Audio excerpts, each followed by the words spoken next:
Our second story, fines for traffic offences here should be pegged to the open market value of the offending motorist vehicle, suggested NMP Walter Teixeira in Parliament on Monday. With me to discuss this today is Senior Transport Correspondent Christopher Tan. Hello, Chris. Thank you. Hi. So this is only one of the suggestions that they made in Parliament, right? But let's talk about it a little bit. What does it mean and where is it coming from? I suppose it's inspired by practices in the West, where a number of countries actually impose fines according to a person's income. What does it mean? For one, it would probably mean more revenue from fines, I think. Of course. Yeah. And you think, what do you personally think about this? I'd like to know. I think it's problematic in a number of ways, because imposing fines on the value of a car, a person could have several cars. Right. Right. And also I could be driving a friend's car. I could be driving a rental car. Right. And also the consequence of bad behavior on the road is the same, whether you drive a Toyota Corolla or a Rolls-Royce Phantom. The injury is the same. Yeah, the injuries are the same. So it's a bit problematic to me. Right. Yeah. If you try to impose such a progressivity in the fine system.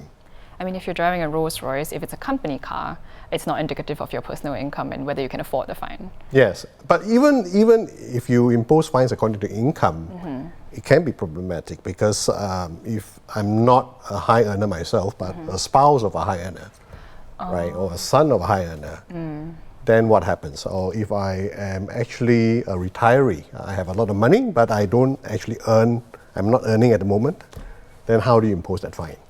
So I think in Singapore's context, you don't really need that, because we have a demerit point system, which is actually quite a big deterrent. Okay. Right? I mean, 24 points over 2 years and you lose your license. And then for more serious infractions like drunk driving, you get jail time, right? I mean, those kind of things, those kind of punishments are more meaningful. Monetary fines, I think they should be flat, no matter what car you drive, what income you earn. I see. Yeah. So with all these things we've mentioned in mind, right, what have been the responses so far to this? I would imagine it's always two camps, right? I mean, if you are, just a member of the public, you say, yeah, maybe we should go that way. But if you own several cars and high-end cars, I'm sure you'll say, please don't do that. Do you think this is going to come to fruition? Well, I don't know, but I hope it wouldn't, for all the reasons I mentioned, right?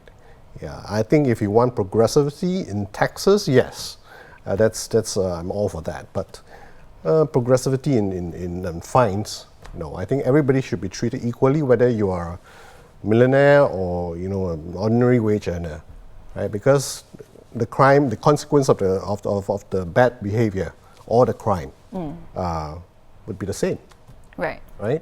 And if you hit someone in a Golf or hit someone in a Rolls Royce, he dies, right? Right. Right. So some people are going to argue that it seems very unfair because it's the same crime, but exactly what I mentioned. Exactly, right. So these are going to be the concerns that people are going to raise. So Yeah. do you think personally, is it going to come to fruition? What's likely? Well, I'm not privy to the discussions, but I hope it doesn't.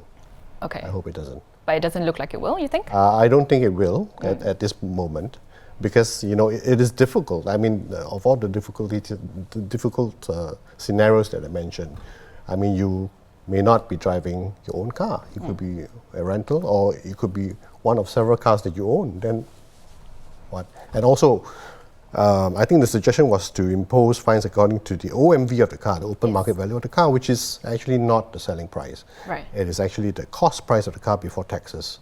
And some cars with high OMVs actually have relatively low selling price. I mean, they are not directly correlated. Yeah. So there are a lot of issues with this, actually. Many issues, yeah. And I'm sure you guys in the comments down below are also thinking similar things. So if you agree with Chris, you don't agree, please leave them down in the comments down below so we can read them and respond if we will. Thanks, Chris, for clearing this up for us. And if you'd like more updates on this as it develops, do head on to www.straitstimes.com.